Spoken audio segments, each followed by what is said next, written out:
कि आज का टॉपिक है ज़िंदगी 1 मिनट में ही बदल जाती है। दोस्तों वाकई में कभी कभी ऐसा होता है कि ज़िंदगी 1 मिनट में ही बदल जाती है। ऐसा ये मैं एक कथा के माध्यम से आपको बताऊंगा। ऐसे ही अनेक अलग अलग तरह की वीडियोस आपको देखने को मिलेंगे मेरे YouTube चैनल पर। तो दोस्तों आप सब मेरा YouTube चैनल YouTube पर जाकर तुरंत सब्सक्राइब करें। वहाँ ऐसे ही मोटिवेशनल ज्योतिष और ज्योतिष के अलग अलग प्रकार की समस्याओं के उपाय आदि विषयों पर मैं बहुत सारे वीडियो डालता रहता हूँ। तो चैनल तुरंत सब्सक्राइब करें ताकि आगे जब भी मेरा स्टाफ कोई भी मेरा उपयोगी वीडियो डाले तो तुरंत आप तक वो वीडियो पहुँच जाए। तो आइए दोस्तों अब बात करते हैं आज के टॉपिक की। एक बार एक सज्जन को अर्जेंट एक सेमिनार में जाना था। वो समय पर एयरपोर्ट पहुँचे और जब बोर्डिंग पास लेने पहुँचे तो पता चला कि फ़्लाइट थोड़ी लेट है। बड़े परेशान हुए और कहा एयरपोर्ट अथॉरिटी से भी कंप्लेंट की। खैर फ़्लाइट का समय हुआ और फ्लाइट में बैठ गए और फ्लाइट ने टेक ऑफ भी कर लिया। अभी फ़्लाइट को उड़ते हुए 20 से 25 मिनट ही बीते थे, तभी अनाउंस हुआ, पायलट ने अनाउंसमेंट किया कि अचानक मौसम ख़राब हो गया है और पास में जो भी सिटी है वहाँ से नीचे उतरने की परमिशन लेकर हम वहाँ लैंड करने जा रहे हैं। आप लोग सीट बेल्ट बांधकर तैयार रहें। अब ये सज्जन जिनको अति आवश्यक सेमिनार अटेंड करना था बड़े परेशान हो गए। फ्लाइट में अनाउंसमेंट के हिसाब से लैंड किया। ये सज्जन भी फ्लाइट से एयरपोर्ट पर उतरे, बड़ी परेशानी में थे। वहाँ जाकर स्टाफ से हेल्प मांगने लगे। तभी वहाँ एक खड़े व्यक्ति ने पहचान लिया और वो बोला, सर आप तो मशहूर डॉक्टर गोखले हैं ना। इन्होंने सिर हिलाकर हाँ कहा। तो उसने इन्हें नमस्कार करके पूछा तो इन्होंने अपनी परेशानी बताई कि मुझे अति आवश्यक सेमिनार अटेंड करने जाना है जहां मेरा एक प्रेजेंटेशन है। क्योंकि बीमारी का मैं अकेला डॉक्टर हूं इसलिए यह प्रेजेंटेशन अति आवश्यक है। उस व्यक्ति ने कहा, सर आप परेशान ना हो, जहां आपको जाना है वो जगह तो यहाँ से मात्र 3 घंटे की दूरी पर है और आप यदि चाहें तो सड़क मार्ग से भी जा सकते हैं। तो आप टैक्सी लेकर वहाँ पहुँच सकते हैं, कोई दिक्कत नहीं है। डॉक्टर साहब बड़े खुश हुए और उस सज्जन को धन्यवाद कहा और टैक्सी लेकर अपने गंतव्य की तरफ निकल पड़े। मौसम तो बेहद खराब था ही। करीब 1-1.25 घंटा टैक्सी चलती रही और 1-1.25 घंटा चलने के बाद टैक्सी अचानक रुक गई।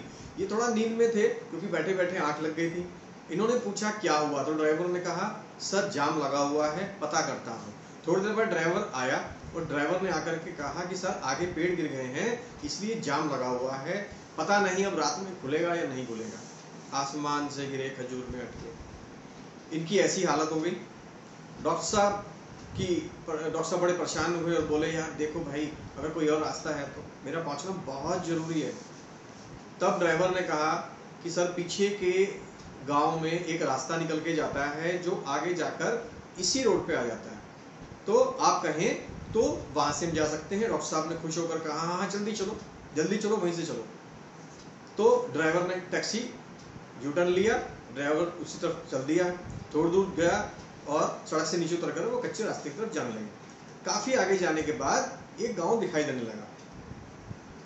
तभी धड़ाम की आवाज़ के साथ एक झटके से टैक्सी रुक गई। डॉक्टर साहब ने कहा, क्या हुआ? ड्राइवर ने नीचे उतर कर कहा, सर गाड़ी एक गड्ढे में फंस गई है, हेल्प के लिए मुझे किसी को बुलाना पड़ेगा और गाँव थोड़ा सा दूर है, वहाँ पर मुझे कुछ मकान दिखाई दे रहे हैं, यहाँ से ही दिखाई दे रहे हैं और मकान वहाँ जाकर के मेरे को किसी को बुलाना पड़ेगा। डॉक्टर साहब ने कहा, तो जल्दी करो यार, सोच क्या रहे हो? ड्राइवर ने कहा, सर थोड़ा सा समय लगेगा इसलिए आप एक काम करें, आप सामने ही पास में ही देखिए एक झोपड़ी है, वहाँ जाकर आप आराम कर लें और जितना जल्दी हो सकता है मैं ये सारा काम खत्म करके आता हूँ और आपको ले चलता हूँ। डॉक्टर साहब मजबूर थे, मजबूरी में डॉक्टर साहब ने फिर वैसा ही किया। गाड़ी से उतरकर उस झोपड़ी के पास गए और वहाँ जाकर आवाज़ लगाई। अंदर से आवाज़ आई, दरवाज़ा खुला है, भीतर आ जाइए। डॉक्टर साहब अंदर गए तो देखा एक बूढ़ी अम्मा जी नीचे बैठकर रामायण पाठ कर रही हैं। पास ही चारपाई पर एक 7 या 8 साल का बच्चा लेटा हुआ है। अम्मा जी ने चेहरा ऊपर करके पूछा तो डॉक्टर साहब ने अपना हाल बताया कि मैं इस टाइप से परेशान हूँ, फ्लाइट कैंसिल हो गई वगैरह वगैरह बताया अपना। अम्मा जी ने मुस्कुराकर उन्हें पास पड़ी कुर्सी पर बैठने को कहा और कहा कि सामने टेबल पर जल रखा है उसे पी लें और फल रखे हैं उसे खा लें। डॉक्टर साहब बहुत परेशान थे, इसी वजह से बहुत तेज भूख और प्यास भी लगी थी उनको। उन्होंने थोड़ा सा जल पिया और थोड़े से फल खाए तो उन्हें काफ़ी राहत मिली और वो थोड़ा सा नॉर्मल हो गए। थोड़ा अच्छा और कंफर्टेबल महसूस करने लगे। अब उन्होंने रामायण पढ़ती हुई अम्मा जी से बात करनी शुरू की और उन्हें बताया कि कैसे सेमिनार जाने के लिए निकले थे, कैसे फ्लाइट कैंसिल हो गई, कैसे इतना परेशान हो गए। अब उन्होंने अम्मा जी से पूछा कि अम्मा जी आप कौन हैं, ये बालक कौन है, ये क्यों लेटा हुआ है। तो उन्होंने बताया कि ये उनका पोता है, इकलौता पोता है उनका बेटा और बहू एक एक्सीडेंट में उनकी मृत्यु हो गई थी, तो इस बालक का पालन पोषण करने की जिम्मेदारी उन्हीं पर आ गई है और वो दिनों में घरों में काम करती हैं, जिससे उनको थोड़ा पैसा मिलता है, जिससे वो इस बालक का पालन पोषण कर रही हैं। और उन्होंने बताया मेरे पोते को सिर में ट्यूमर है, गांव के पास ही कस्बा है, कस्बे में सरकारी हॉस्पिटल है और उस अस्पताल से मेरे बच्चे का इलाज चल रहा है, मेरे पोते का इलाज चल रहा है, पर ये ठीक नहीं होगा, ऐसा डॉक्टर बोलते हैं। तो उन्होंने हैरानी से पूछा क्यों अम्मा जी, डॉक्टर होकर वो ऐसा कैसे कह सकते हैं। डॉक्टर साहब ने आगे कहा अरे अम्मा जी आपका बेटा बहू नहीं रहे, इस उम्र में काम करके आपको अपने पोते का पालन पोषण करना पड़ रहा है, फिर भी आप रामायण पाठ करती रहती हैं, सारा दिन राम राम करती रहती हैं, क्या दिया इस भगवान ने आपको। अब अम्मा जी ने जो कहा वो डॉक्टर साहब के लिए एक भयानक तूफान को झेलने जैसा था। अम्मा जी ने मुस्कुराकर बोली मैंने जीवन भर रामायण पाठ किया है, ईश्वर से कभी कुछ नहीं मांगा है, पर भगवान से अब इसकी जिंदगी मांग रही हूँ, परंतु मैं कभी किसी भी स्वार्थ से वशीभूत होकर ईश्वर के ध्यान नहीं करती हूँ और मुझे पता है मेरी इच्छा भी भगवान पूरी नहीं करेंगे। अब डॉक्टर साहब बड़े हैरान हुए और उन्होंने हैरानी से पूछा, अम्मा जी ने पूछा क्यों अम्मा जी। तब अम्मा जी ने बताया कि डॉक्टर कहते हैं इसका इलाज तो केवल ऑपरेशन है, ऑपरेशन के बिना ये ठीक नहीं हो सकता, और ये ऑपरेशन मुंबई में केवल एक डॉक्टर है और वो है डॉक्टर गोखले, केवल वो ही इसका ऑपरेशन करके इसको ठीक कर सकते हैं और इसे जीवन दान दे सकते हैं। उनके अलावा इस ऑपरेशन को करने वाला इस देश में और कोई नहीं है, वही इकलौते डॉक्टर हैं। अब आप ही बताइए, अब आप ही बताओ बेटा, मैं गरीब लाचार बुढ़िया, कहाँ वो इतना बड़ा डॉक्टर, और मैं तो वहां तक पहुंच ही नहीं सकती। अगर किसी तरह पहुंच भी गई, किसी ने पहुंचा भी दिया, तो पता नहीं उसकी फीस कितनी होगी, इसलिए बस पाठ करती रहती हूँ और इंतजार करती रहती हूँ, पता नहीं कब यह इस दुनिया से चला जाए। डॉक्टर साहब सन्न रह गए और जोर जोर से रोने लगे। वो तो भगवान को मानते ही नहीं थे ना, उनके लिए तो कर्म ही जीवन था, कर्म करेंगे तो ही कुछ मिलेगा, भगवान आकर थोड़ी खाना खिला देंगे, ऐसी उनकी फिलॉसफी रही थी। थोड़ी देर रोकर डॉक्टर साहब थोड़ा हल्का हुए, डॉक्टर साहब चुप हो गए। अम्मा जी अब भी बार बार यही कह रही थी, कहाँ से आएंगे डॉक्टर गोखले, कहाँ मुझ लाचार को मिल पाएंगे और कैसे मेरे बच्चे का इलाज होगा, ये तो नहीं ठीक होगा।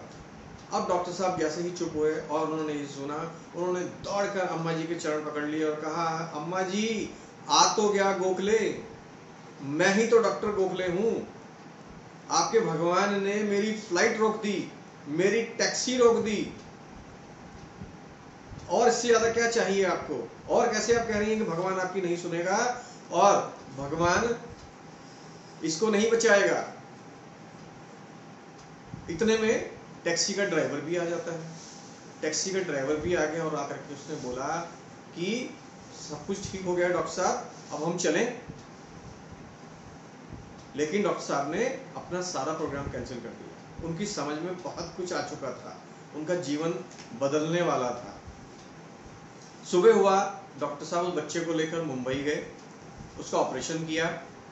डॉक्टर साहब को बाद में पता चला कि मौसम इतना खराब होने की वजह से कोई पहुंच नहीं पा रहा था, इसलिए वो सेमिनार भी कैंसिल हो गया था और वो आगे पोस्टपोन हो गया है। यहां डॉक्टर साहब को यकीन हो चुका था कि भगवान है, पूरी आस्था हो गई थी उनकी भगवान के अंदर और उनका जीवन बदल चुका था। तो